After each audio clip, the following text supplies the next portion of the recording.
Rebecca LOOS this morning, folks, talking about the old David Beckham affair. We talked about it last week, didn't we? As I said, it's their own fault, David and Victoria. They opened the can of worms, didn't they? They opened the can of worms, and Rebecca wanted to say, and rightly so, because it's all right opening the can of worms, but you can do it in such a way that it's the right way and everyone's happy. Or you can tell half a story. They opened the can of worms, acted like nothing had really gone on, but that it was all down to the press.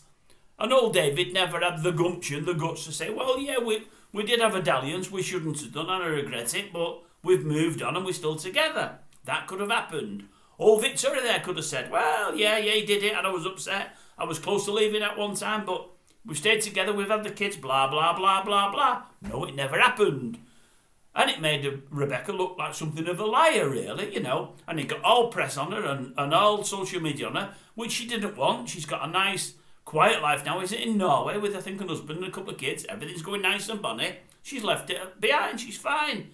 Anyway, people have started talking and she feels she deserves a say, and rightly so. Anyway, I'd read about it in the paper the other week and I reported it on here, but I seen her advertised this morning and I thought to myself, and I did, these were my thoughts. I thought, do you know what? You put all Rebecca in a room, David and Victoria. I mean, you won't put them in the same room together. Oh, they'd be right. Catfight there, wouldn't they? Oh, aye. And I bet Victoria can stand her ground. I'll tell you what, she's not all sweetness and light. Don't worry about that.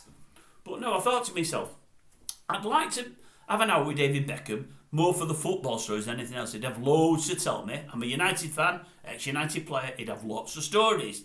But I thought, of the three people, who is the person of the three that I like the most? Whose company would I like the most? And I've got to say, I think it's Rebecca's. I think she's got no edge to her whatsoever. Dead honest, dead genuine. I mean, the things she was saying this morning, I thought were absolutely spot on.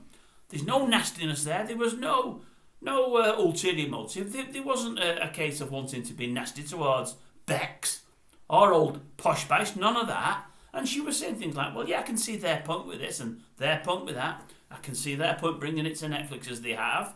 Because they could say, well, I took it to the press when I did, but I think they could have done it better with Netflix. The same way I think I could have done it better than I did with the press. She's got a few regrets to how she acted. And I thought it was really big of her. And I thought she'd come across really, really well. And I thought, Rebecca, I like you. You might have had a dalliance, but these things happen in life, don't they? And I suppose you've got to say it. Old David himself is probably more to blame. He's the one that's married, You got all the flat for it. David got away virtually scot-free.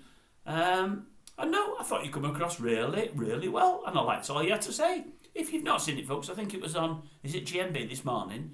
I don't know what time it is. It might have been 7, half 7 again. I recorded it and watched it later, before the dentist, that one was. Before the root canal work, if you haven't seen the Ryland Clark video. Anyway, that's all from me about Rebecca. I don't think she'll be featuring on here again. I don't think she's got a reason to, but if there's a reason to, she'll be here, don't you worry.